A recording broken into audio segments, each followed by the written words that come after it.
She was told that the white areas of the screen were the parts of her daughter's brain that were dead. The white areas of the screen looked to be about 70%. She was also told that her daughter would never be able to walk, use her legs or arms again. She was told her daughter would never be able to breathe on her own again. And she was told that her daughter would never be aware of her surroundings again. At that point, she was asked to make a choice: to leave her daughter on life support or to take her off. Emily was 17 years old and had been using synthetic marijuana for about a month, and her mother was faced with this decision because of her daughter's choices. This happened to Emily because of synthetic marijuana and because it is legal. This is why the Texas legislators, along with the federal government, need to push for more expansive bans on compounds used in synthetic marijuana. These negative side effects can happen to anyone at any given time because there is no predictable side effect for this substance. You may use it one time and have no effect, and you may use it another and suffer seizures, heart attacks, and have to have your brain drained, as Emily did.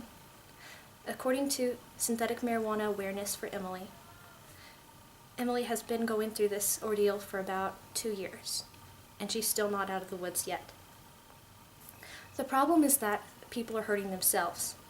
And along with hurting themselves, they're also hurting family members and loved ones, friends, just as Emily did with her poor decision. Because these side effects are so unpredictable, these substances need to be off the market and unavailable to students, young people of all ages, and even older people who may have been addicted.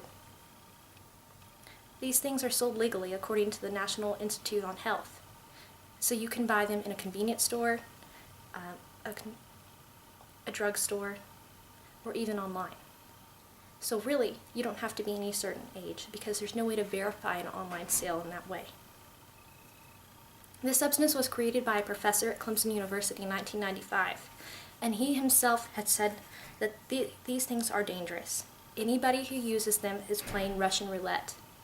So obviously we know from the creator of this substance that these things were not to be consumed by humans. And although the packages do say not for human consumption, this is exactly what happens. People think these substances are safe only because they're legal.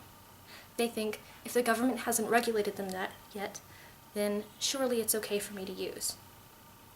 That brings the issue that the government hasn't regulated them yet.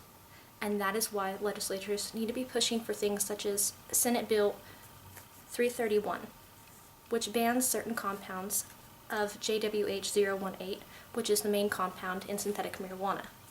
However, not enough has been done as of yet, because these compounds are constantly changing. The manufacturers know how to keep up with the substance so they can keep their product on the market. So as soon as one compound is banned, they go ahead and create another one. Another issue with the substance, it's unregulated. So there's no Federal Drug Administration regulations or anybody to oversee what's going on to these compounds. So when a manufacturer takes a leafy substance, spreads it out on a table, and sprays it with chemicals, there's no telling what chemicals, how many chemicals, or the amount of chemicals that's going on those substances. So every package varies from one to the next. Obviously, Emily got a bad package. According to Fox News, this isn't the only case of this happening. In Texas, actually in Waco, a man was accused of eating his dog after being high on synthetic marijuana. He reportedly growled and chased the dog, grabbed it, strangled it, and began to eat it, raw and alive. These compounds are not affecting people in a positive way. They're having a negative effect on the mind, on the body, and on everyone around them. Something needs to be done. So that leaves the question, what should legislators do? They've been stuck with this question by parents and schools and people who've used the substance who have come off of it. It's proven to be addictive. It's proven to not be anything like marijuana, as the name suggests. Instead, it acts more like LSD or methamphetamines as a hallucinogenic drug. This is an issue because people aren't aware of what they're getting into when they buy the substance. They may think that they are going to go ahead and buy marijuana because it says synthetic marijuana, but what they really get is something totally different. This is why citizens and legislators need to be pushing for this ban, and for more strict measures to be in place for other substances such as synthetic marijuana, because that is not the only synthetic drug that exists. According to the National Institute on Health, it's the second most popular drug among high school seniors besides organic marijuana. According to the American Association of Poison Control Centers, from January 2013 to March 2013, 659 cases have been reported. That's an enormous amount for a 3-month period of time. And these cases aren't just people who have had a small side effect. They get reports from people who have had symptoms such as nausea, vomiting, increased blood pressure, fast heartbeats, seizures, and severe psychotic episodes, sometimes resulting in suicide. People don't know how to handle the substance, which is why they call in. Not everyone calls in. So we know for a fact that the sheer amount of these reports coming in shows that this substance is having a negative effect on everyone who uses them. While the substance is difficult to ban, because it is so quickly changing, legislators should be pushing for the ban because they know it's right. As a moral obligation as a legislator for whom you represent your constituencies, you should be pushing to ban substances such as this. Not only drugs that are regulated, say in Mexico or come from overseas, but even the things that are manufactured here. These things are so easy to come by, you can buy them in a store for a couple of dollars. Some may say that these are difficult to enforce. While a ban may be nice, it's hard to control every single person who purchases the substance to stop them from actually using it. However, if we take them off of our shelves now, it makes it harder for people to get to. As we see with the war on drugs right now, illegal drugs are always going to be an issue. People are going to find them. But by pushing for further bans on the substance, we can at least deter those people who are going to try to find them and keep young people and children away from them. With such names as SpongeBob, Scooby Snacks, and featuring cartoon characters of all various types, children are attracted to these drugs because they think they're harmless, they think they're fun. By taking these off the shelves, we can ensure one step further that our children, our family members, won't be getting them. This drug has proven to be as harmful as LSD and as addictive as methamphetamines. According to the Office of National Drug Control Policy, legislators and other politicians are currently trying to do more, but they're not pushing hard enough. And that's the issue. Possible solutions are that we could stop the sales. By stopping the sales, we might have a better chance of taking them off our shelves and making them harder to get.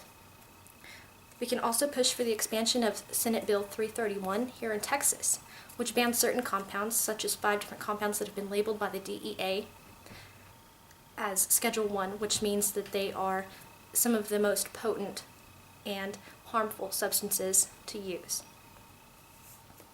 38 states have already taken action against synthetic marijuana and other similar drugs. Texas needs to be one of the leading states. Texas legislators now in the 83rd session of legislation need to push further and harder for the safety of all the children and students. Less access, we know, will create less deaths. We know that people will have fewer instances of suicides, fewer instances of psychotic episodes, such as the man in Florida who tried to eat his dog, and no mother will have to go through what Emily's mother had to go through, making that decision of whether to cremate her daughter or bury her, whether or not to put her on life support or take her off. Luckily, Emily pulled through. The doctors have called it a miracle, and she's been featured on certain talk shows, such as the Today Show, and her story is getting widely known. People need to continue to bring out their stories and tell others the dangers of this substance. Overall, this substance has to be regulated and it has to be banned. We need to push for packaging measures to label ingredients from the packages so people know what they're buying when they buy it. There needs to be stricter warnings on them other than not for human consumption, because that's not a deterrent, as we already know. We need to push for more deterrence against it. We need to have educational programs that teach students children, even young adults who have already graduated from college and may have jobs who think this might be a fun idea at a party, that this is harmful. It may not hurt you the first time, it may not hurt you the second time, but it will surely hurt you at one point in time. Legislators and politicians need to know that they need to ban this and regulate it out of moral obligation. This is something that you cannot let slide, because the more it slides, the worse it's going to get. And manufacturers are making enormous amounts of money. Lubbock alone has lost $250,000 in tax revenue because of their current ban on the substance. And that ban is not completely expansive. That only bans, I think, 4 substances. That's out of 400.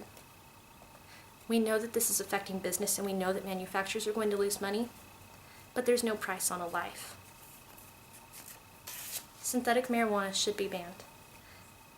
And as members of the state of Texas and of the United States, it's up to legislators, politicians, and all of the people to push for it.